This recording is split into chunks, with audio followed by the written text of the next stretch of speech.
હાલ રાજ્યમાં અનેક પ્રકાર હત્યાના કેસ સામે આવી રહ્યા છે। અનેક જગ્યાએ અંગત અદાવતના કારણે હત્યા કરવામાં આવી રહી છે। તો વધુ એક કિસ્સો લાખાણીથી સામે આવ્યો છે, જ્યાં લાખાણીના જસરા ગામમાં હત્યાનો બનાવ બન્યો। એસએમસીના પીઆઈ એવી પટેલના માતા પિતાની હત્યા કરવામાં આવી।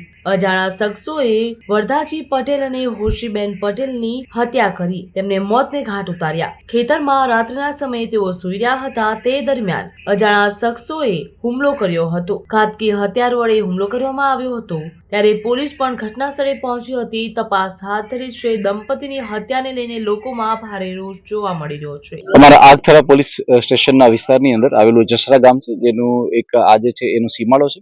ખેતરની અંદર ઘર બનાવેલું છે અને આની અંદર વરદાજી મોતીજી પટેલ કે જે અમારા એક પોલીસ ઇન્સ્પેક્ટરના પિતાશ્રી પણ છે, તેમના માતાનું અને તેમના પિતાનું આ બંનેનું જે છે એ મર્ડર થયેલું છે। મર્ડરની અંદર જે પ્રાથમિક દ્રષ્ટિએ લાગે છે એ પ્રમાણે પગના જે કડલા પણ કાપીને લઈ ગયા છે અને કાનની બુટીઓ અને સાથે સાથે ઘરની તિજોરી તોડેલી છે। હાલમાં પ્રાથમિક દ્રષ્ટિએ એ ચોક્કસપણે એવું માની શકાય એવું છે કે જે વ્યક્તિ આવેલા હશે તેણે ચોરી અને લૂંટના આશયથી આ ઘટના કરેલી છે, કારણ કે એમના ગળામાં પહેરવાના અને કાનમાં પહેરવાના સાથે સાથે પગમાં પહેરવાના ઘરેણાને બી કાપીને લઈ ગયા છે એવું છે। અમે અલગ અલગ મોડસ ઓપરેન્ડી ઉપર કામ કરી રહ્યા છીએ કે આ પ્રકારના અંજામ કેવા પ્રકારના લોકો આપતા હોય છે, એવી કઈ ગેંગો હોય છે કે જે કોઈ એવા વિસ્તારમાંથી આવતી હોય છે કે જે આ પ્રકારનો અંજામ આપતી હોય છે, એની પર કામ કરી રહ્યા છીએ। હાલમાં અમારી એફએસએલની ટીમ અને અમારી ડોગ સ્કોડની ટીમ પણ આવી ગઈ છે કે જે ડોગની ટીમ જે છે એ અલગ અલગ શોધી રહી છે કે કઈ દિશામાંથી આવા જે છે એ લોકો આવ્યા હશે।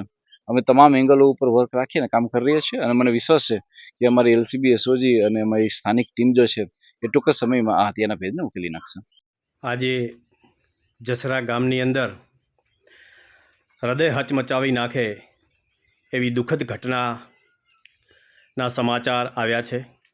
હું બહાર હતો અને ગામમાંથી કેટલાક મિત્રોના અને એના ફોન આવ્યા કે ગામની અંદર આવી ઘટના ઘટી છે।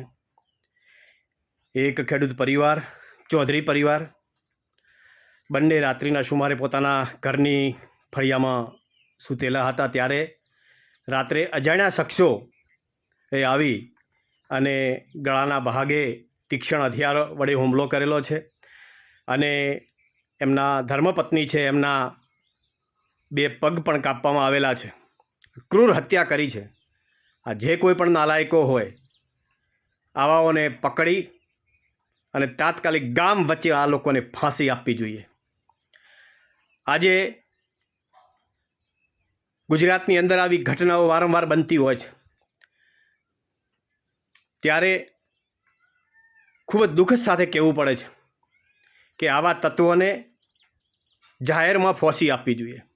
અત્યારે બનાસકાંઠાના એસપી અક્ષયરાય મકવાણા સાથે પોલીસ કાફલા સાથે ત્યાં ઘટનાની તપાસ ચાલી રહી છે, પરંતુ દુઃખદ ઘટના છે, શબ્દો કહી શકાતા નથી એવી ઘટના છે।